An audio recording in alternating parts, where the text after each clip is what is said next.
اب عجیب بات یہ ہو گئی کہ ہمارے مسلک کے لوگ بعض چیزوں میں کمزور ہو گئے. مثلا تعزیت میں ہاتھ نہیں اٹھاتے.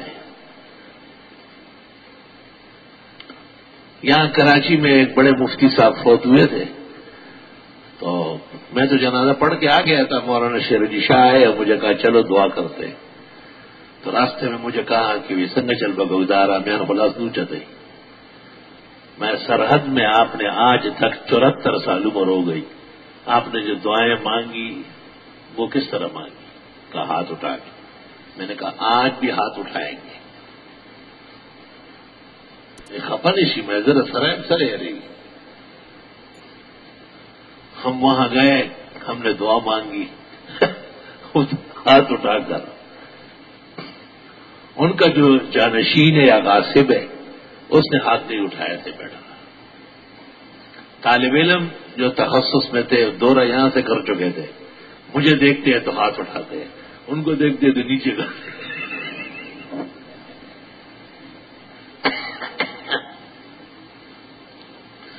ایک طالب علم کو میں نے ایسے اشارہ کیا، وہ سمجھدار تھا، اس نے چٹ پٹ پوچھا یار جی یہاں علماء کرام تشریف لاتے ہیں اکثر ہاتھ نہیں اٹھاتے، اصل سنت کیا ہے؟ میں نے کہا اصل سنت الدعاء برفع الیدین ہے.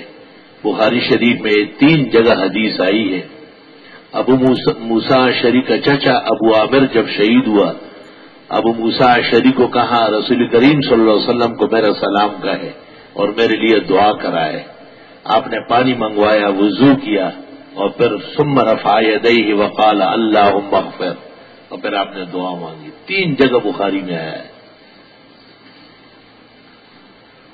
الحمدللہ وہاں بیٹھ کر کے ہم نے واضح کیا ہے صحیح صورتحال. میں نے کہا جو لوگ کہتے ہیں کہ ثابت نہیں ہے وہ پہلے اس حدیث کا جواب دے. ثبوت کے لیے تو معمولی سی روایت کافی ہوتی ہے جب مانے نہ ہو. اللہ اکبر کا. تاہم میں نصیحت کرتا ہوں کہ جو لوگ نہیں اٹھاتے ہیں وہاں بغیر ہاتھ اٹھائے بھی تعزیت جائز ہے. ہر ایک کی ہمت نہیں ہے مسائل ہر جگہ بیان کرنا، اور نہ مناسب ہوگا. چنانچہ میرے والد صاحب کا انتقال ہوا تھا تو علماء تشریف لاتے تھے تعزیت کے لیے، تو میں ان کو کہتا تھا جی ہاتھ اٹھا کے دعا مانگے. بڑے بڑے علماء جو سب مجھ سے بڑے، مجھ سے چھوٹا تو کوئی مولوی ہے ہی نہیں، آپ بھی مجھ سے بڑے ہی ہیں.